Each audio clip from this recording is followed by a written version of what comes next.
My name is Mia and I oversee the Social Enterprise Challenge at the University of Greenwich in London. Every year we have more than 30 innovative social enterprise ideas to evaluate, support and eventually judge. What follows reflects the experiences I and our team have had and seen through this process. Hopefully you will learn from our experience from the work of others. We're always amazed at how many creative and original and useful ideas are presented to us by understanding and knowledgeable students, which if turned into a reality would make a huge difference to so many lives, often from disadvantaged groups and backgrounds. We try to identify, support and nurture these ideas, turning dreams into realities and hopes and aspirations into positive and sustainable actions. So how might this block on marketing and the topics within help you? Well, the first thing to say is that to make your ideas work, it has to be underpinned by business approaches that look at need and solutions, financial planning to ensure the long-term sustainability, and the service delivery to ensure that the desired benefits are not only delivered, but make a positive difference. One very important thing to say is that making just a short-term difference doesn't always help, and indeed can make issues worse for beneficiaries in the long term, if it then can no longer continue. So for a social enterprise idea to be a good one, it has to be strategically and operationally planned to make sure it is durable, resilient, flexible, agile and scalable in a similar way to the process that a commercial business would take. In many respects, sustainable success is even more critical for a social enterprise, that it's helping those in need.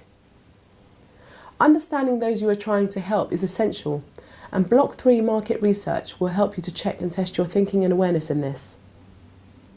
Block 6 will introduce you to the basic principles of marketing, and don't be put off by this term.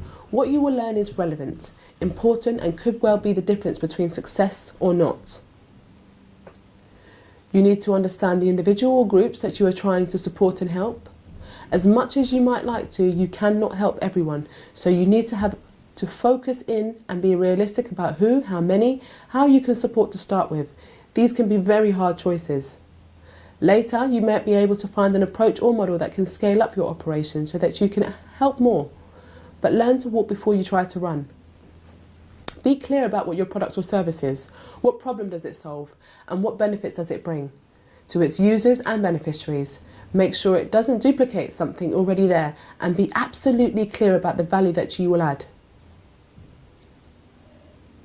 How will you operationally deliver your idea? What resources do you need and how will you get them? This is another marketing challenge. How will you make potential users aware of what you do and how can they access it, and whether there are any requirements or constraints they need to be aware of? These will need a thought-through communications plan to get yourselves out there. As part of this, it's a great idea to give yourselves a clear identity based on values and possibly beliefs. This will help you to build trusted and durable relationships, and they will then help you to help others. You need to collect as much data and information as you can to enable you to evaluate how you are doing and the impact that you are making. Could you do this better is always an important question. You need to be clear about what your ongoing cost base is and how you will generate income to cover this. If you can make a surplus, that's good, as you can reinvest it into future growth and development. Block 5 discusses finance in more details. You need to engage with as many other stakeholders as possible: donors, volunteers, charities, local authorities, beneficiaries. They underpin your capacity and capability to deliver. You need a clear plan to engage and encourage them to ensure ongoing interest and support. This will almost certainly necessitate using a website, social media platforms, as well as traditional type of things like events, meetings, newsletters, email. You need to get your messages right in all communications. Part of this block will give you a very practical advice on this. So, in summary, you need to be businesslike in your approach. If you are, in my experience, you are far more likely to succeed and to achieve the goals you have set for yourself. Persevere with the topics and think about what you read and see, and translate that into your own worldview. If you can complete the individual topic activities, you will find completing the marketing section of the Hillary Social Enterprise Canvas easier and better. Good luck.